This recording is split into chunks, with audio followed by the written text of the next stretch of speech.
नमस्कार। शौकत की एक बात। आज मेरा नाम मोती सिंह राठौड़ है और आप देख रहे हैं मोकाजी न्यूज़ और मोकाजी टीवी चैनल पर मोकाजी न्यूज़। और इस प्रोग्राम में मैं कोशिश ये करता हूँ कि कुछ ऐसे रिव्यूज़ और ऐसी कुछ बातें जो आपके सामने रख सकूँ। और मेरा मकसद ये रहता है कि इन बातों के माध्यम से मैं अपने विचार आप तक पहुँचा सकूँ। आज डिजिटल मीडिया है, सोशल मीडिया है या छोटे मोटे जो भी ऑप्शन है, उनके साथ साथ मेरी न्यूज़ ऐप भी है, न्यूज़ वेबसाइट है और मैं ब्लॉग राइटर्स भी हूँ। एज ए मोटिवेशन स्पीकर और मोटिवेशन ट्रेनर और लाइफ कोच के हिसाब से काम भी कर रहा हूँ। और ओवरऑल नेशनल और इंटरनेशनल और राज्य स्तर की जो स्टेट लेवल्स की जो पॉलिटिक्स है या जो भी एजेंडेज हैं उनके ऊपर मैं अपना रिव्यू देते रहता हूँ।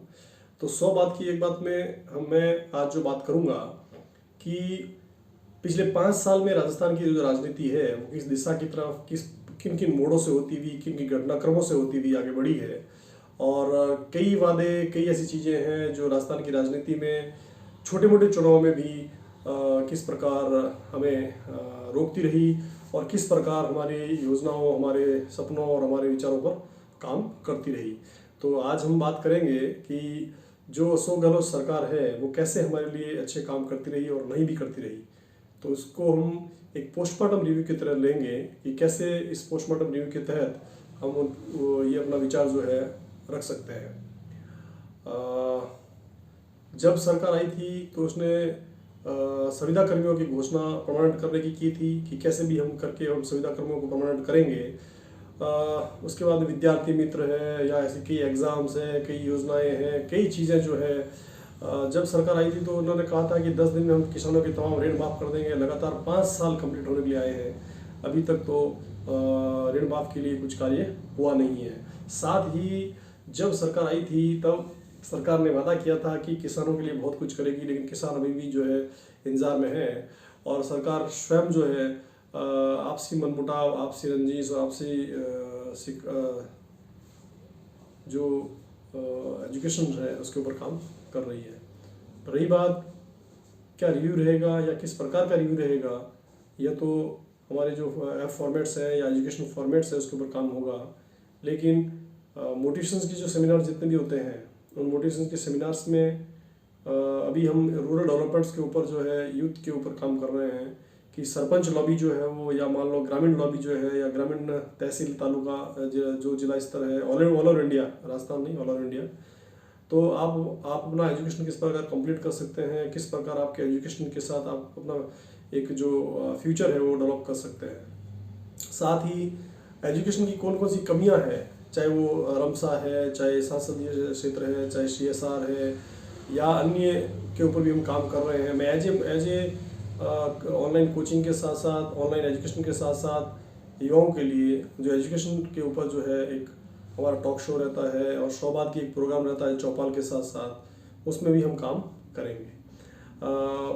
जो भी अभी राजस्थान के अंदर एजुकेशन सिस्टम चल रहा है या मान लो प्राइवेट सेक्टर के अंदर एजुकेशन चल रहा है, कोचिंग सेंटर के हिसाब से एजुकेशन चल रहा है, उसका तमाम का जो है हम रिव्यू अगर करें तो रिजल्ट जो होते हैं वो बहुत ही आशावादी नहीं होते हैं। क्योंकि पेरेंट्स जो खर्चा करते हैं या जो टाइम बच्चे अपना सर्वाइव करते हैं उनमें किस प्रकार का उनको सपोर्ट मिलता है ये आप और हम जानते हैं। साथ ही अभी खेलो इंडिया खेलों के साथ साथ जो राजस्थान स्पोर्ट्स हुआ था उसमें भी एक कोटा था और उस कोटे के तहत जो है बहुत से बच्चों ने नेशनल और राज्य स्तर की जो प्रतियोगिताएं फाइट की थी। उनके साथ अगर एजुकेशन को अगर जैसे जो बच्चे खेलने वाले हैं, जो गेम में जाते हैं, उनका एजुकेशन मेंटेन कैसे हो सकता है। केवल खेल से ही दुनिया नहीं चलती है, खेल एक मनोरंजन का माध्यम है, जबकि एक शिक्षा जो है एक कैरियर अपॉर्चुनिटी है। इसके ऊपर भी शिक्षा विभाग को जो है बहुत ज़्यादा संज्ञान लेना चाहिए कि जो बच्चे स्पोर्ट्स खेलते हैं उनको एक्स्ट्रा करिकुलर एक्टिविटीज़ में उनको एक्स्ट्रा जो एजुकेशन कैसे दिया जाए। विशेष तौर से आजकल जो एजुकेशन ऑनलाइन का माध्यम है, तो जो बच्चे स्पोर्ट्स में जो जाते हैं और स्पोर्ट्स के हिसाब से जो बाहर रहते हैं उनको एजुकेशन ऑनलाइन के माध्यम से दिया जा सकता है।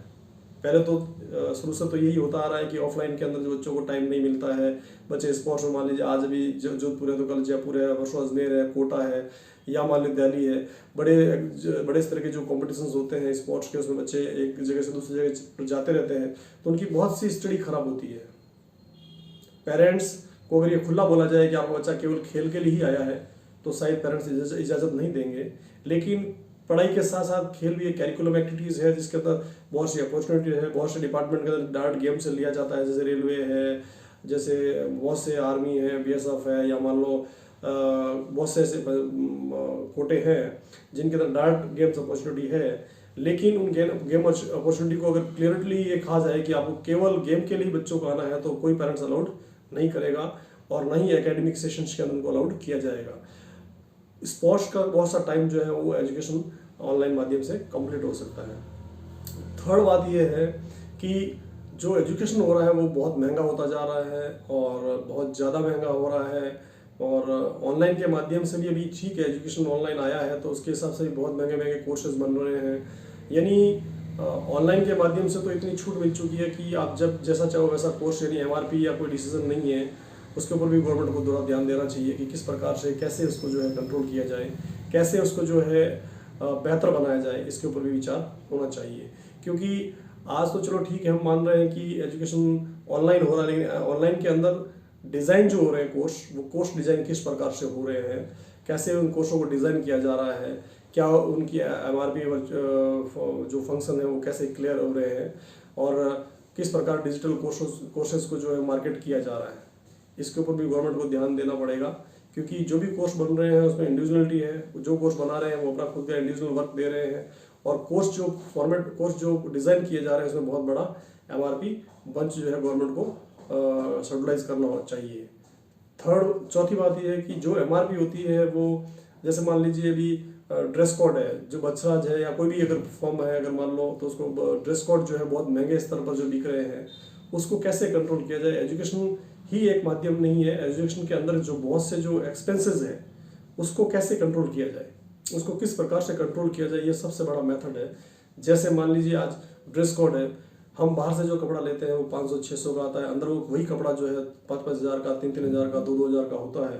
तो पेरेंट्स के लिए जो है, मैंने जिस दिन ऑनलाइन का माध्यम शुरू किया उसमें मैंने एक ही बात रखी थी कि मैंने जो प्रेस कॉन्फ्रेंस की थी या जो प्रेस में मैंने मीट की थी उसमें एक ही बात रखी थी कि मैं ऑनलाइन माध्यम के द्वारा बच्चों का केवल स्टडी नहीं है, बच्चों की ऑल ओवर करिकुलम एक्टिविटीज़ के ऊपर पूरा जो है अपना एक कॉन्सेप्ट दूंगा कि कैसे कोई चीज़ को कंट्रोल किया जा सकता है। जैसे ड्रेस है, बुक्स जो आती है, गवर्नमेंट लेवीज की जो बुक आती है, गवर्नमेंट जो बुक्स जो शेड्यूल में देती है, उनका मान लीजिए 5 रुपये, 20 रुपये, 30 रुपये MRP होता है, और वही जो है प्राइवेट सेक्टर के अंदर 500, 600, 1000, 1500 में किताब बिकती है, सिलेबस बिकता है, अन्य चीज़ें बिकती है। तो उसका जो मार्केट इफेक्ट जो होता है बच्चों के ऊपर या पेरेंट्स के ऊपर, उसको कंट्रोल सरकार को करना होगा। नहीं तो क्या है कि धड़ल्ले से आज कोर्स बिक रहे हैं, मान लीजिए 1500, 2000, 3000 के कोर्स 7,000 में बिक रहे हैं, ये भी एक बहुत बड़ा लॉस जो है पेरेंट्स को होने वाला है और बच्चों को होने वाला है। इन तमाम गतिविधियों को अगर नज़र से देखा जाए या तरीके से देखा जाए, तो इसके ऊपर एक गवर्नमेंट को एजुकेशन बॉडीज़ के ऊपर काम करना चाहिए, एजुकेशनल सेक्टर पे काम करना चाहिए, एजुकेशन सिस्टम पे काम करना चाहिए। केवल उन्होंने ये कह दिया कि ऑनलाइन एजुकेशन चल रहा है या ऑनलाइन एजुकेशन हो जाएगा, उससे काम नहीं चलेगा। बीच में प्रेस मीट थी जिसमें ये जो मैंने विषय रखा था ब्लॉगिंग के तहत भी कि जो बाजारू शिक्षा है उसको थोड़ा कंट्रोल किया जाना चाहिए, किस प्रकार से उस शिक्षा को आगे बेहतर कर सकते हैं, किस प्रकार शिक्षा के लिए हम एक सिंपल फॉर्मेट कर सकते हैं, जिसका उदाहरण जो है काफ़ी ऐप्स और काफ़ी टीचर्स ने दिया है। साथ ही हम जो हमारा जो मोटो जो है उसके ऊपर हमें काम करना चाहिए। जैसे 2000 के आसपास, 1996 के आसपास, उस समय जो एजुकेशन सिस्टम था, उस समय जो सिस्टम चला था वह एक सिंपल सिटी सिस्टम था। गवर्नमेंट स्कूल्स थी, प्राइवेट सेक्टर के कोचिंग्स कम थे, प्राइवेट कॉलेजेस कम थे, प्राइवेट इंस्टीट्यूट और एकेडमिक कम थे। आज गवर्नमेंट की ये हालत है कि गवर्नमेंट खुद नहीं चाहती है कि उनके यहाँ पर बच्चे पढ़े या उनको कुछ समस्या को समाधान करना पड़े या समस्या झेलनी पड़े। वो ये चाहते हैं कि हमारे पास मॉनिटरिंग रहे, हमारे पास लाइसेंस और अदर सेक्शन रहे, लेकिन जो सिस्टम पूरा चले वो प्राइवेट सेक्टर में चले। तो प्राइवेट सेक्टर का सिस्टम जो है एक दिन धीरे धीरे जो है बहुत नुकसान देगा, और बहुत ही ज़्यादा नुकसान देने के बाद जब गवर्नमेंट सचेत होगी तब तक बहुत सा यूथ का फ्यूचर जो है वो ब्लाइंड हो सकता है, ब्लाइंड सेक्टर में जा सकता है। सो मैंने मेरे विचार जो है मैं समय समय रखूँगा, और इसको धीरे धीरे मैं जो है अपने विचारों को एज ए मतलब जो है डिपार्टमेंट तक भी लाऊंगा, और डिपार्टमेंट के साथ में इसका किस प्रकार से क्या इसका संज्ञान हो सकता है उसको भी। यह जो मैं बात जो कर रहा हूँ मेरी पर्सनल नहीं है, या मैं एक इंडिविजुअल व्यू के ऊपर बात नहीं कर रहा हूँ, ये एक सोशल व्यू है। इस सोशल व्यू को हम किस प्रकार से बेहतर बना सकते हैं, वही हमारे लिए उत्तम है। एजुकेशन एक माध्यम है, एजुकेशन एक बहुत बड़ा इम्पैक्ट है सोशल और हमारी लाइफ अपॉर्चुनिटीज़ पर। बट अगर हम किसी चीज़ को फ्रीडम सेक्टर में रखा जाए, अगर इसको किसी चीज़ को बहुत ज़्यादा फ्री रख दिया जाए या बहुत ज़्यादा उसको आज़ादी दे दी जाए, तो शायद वो सेक्टर जो है धीरे धीरे जो है मिसयूज़ होगा। धीरे धीरे उस शिक्षा का जो सेक्टर है वो एक बिजनेस अपॉर्चुनिटी का सेक्टर बन जाएगा, कॉर्पोरेट सेक्टर बन जाएगा, और ऐसी स्थिति आएगी कि धीरे धीरे जो है एक फर्स्ट स्टेप, थर्ड स्टेप और सेकंड स्टेप के अंदर हम जो है डिवाइड हो जाएंगे। यह मैं जो है चाहे वो राजस्थान गवर्नमेंट है, चाहे सेंट्रल गवर्नमेंट है, चाहे all over national government, national other states की गवर्नमेंट्स है, उनके साथ मेरा ये क्लियर विज़न रख रहा हूँ कि उसको कंट्रोल किया जाए। हमारा मकसद क्या है? हमें यूथ को पढ़ाना है, हमें यूथ को समझाना है, हमें यूथ को एजुकेट करना है।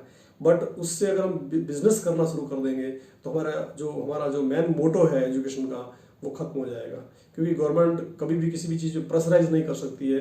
जबकि एजुकेशन को प्रेशराइज किया गया है कि 14 ईयर्स से पहले कोई बच्चा लेबर नहीं होगा, कोई बच्चा घर पे नहीं रहेगा, पेरेंट्स के ऊपर एक्शन लग सकते हैं, ये है वो है। तो इन तमाम चीज़ों को अगर ध्यान से देखा जाए तो अगर उसके ऊपर जो है गवर्नमेंट को ये सोचना होगा कि अगर हम प्रेशराइज कर रहे हैं अंडर 14 जो बच्चे हैं उनको हम किसी हालत में एजुकेशन देना होगा, तो फिर गवर्नमेंट को ये सोचना होगा कि उस गवर्नमेंट जो है किस प्रकार के इम्पैक्ट के साथ बच्चों को जो है फ्री, या मान लीजिए कुछ बेटर एजुकेशन के साथ कुछ लैब्स या कुछ और मतलब जो है कम से कम में और कम से कम कीमत पर एजुकेशन को प्रोवाइड करना चाहिए। यह मेरा गवर्नमेंट से निवेदन है। और मैंने जो मेरे चैनल पे कहा और इस मोगाजी टीवी पर और मोगाजी न्यूज़ का जो एक मेरा सेक्शन है उसमें मैंने जो बात रखी है, अगर ये आपको अच्छा लगता है तो इस वीडियो को शेयर कीजिए, और अगर मान लीजिए ये चैनल आपको अच्छा लगता है तो इसको आपको जो है सब्सक्राइब कर लीजिए, ताकि मैं क्लियर बोलूँगा उसमें। मुझे ये कतई मुझे कोई इसमें यह नहीं है कि मैं जो बोल रहा हूँ उसमें सरकार या अन्य लोग क्या सोचेंगे, चाहे राजस्थान सरकार है, चाहे स्टेट की सेंट्रल की केंद्र सरकार है। एजुकेशन सिस्टम बहुत गलत दिशा में जा रहा है। सबसे बड़ी जो चीज़ है उसको बाजारू बना दिया गया है, और बाजारू बनाने के बाद में जो उस चीज़ से निकल कर आगे जाएंगे वह भी बाजारवाद का ही काम करेंगे। वह कभी भी बेहतर सर्विस या बेहतर सिस्टम नहीं दे सकते, क्योंकि जिस रास्ते से वो निकले हैं वह उसी रास्ते का असर जो है लाइफ लॉन्ग अपने साथ लेकर चलेंगे। यह मेरा एक गवर्नमेंट के साथ जो मेरे वीडियो के माध्यम से टॉक है, या मैं जो इंट्रैक्शंस कर रहा हूँ उसका ऊपर गवर्नमेंट को ध्यान दे करके इसको जो है किस प्रकार इसका सॉल्यूशन कैसा हो उसके ऊपर काम करना चाहिए। इसी के साथ जय हिंद, जय भारत।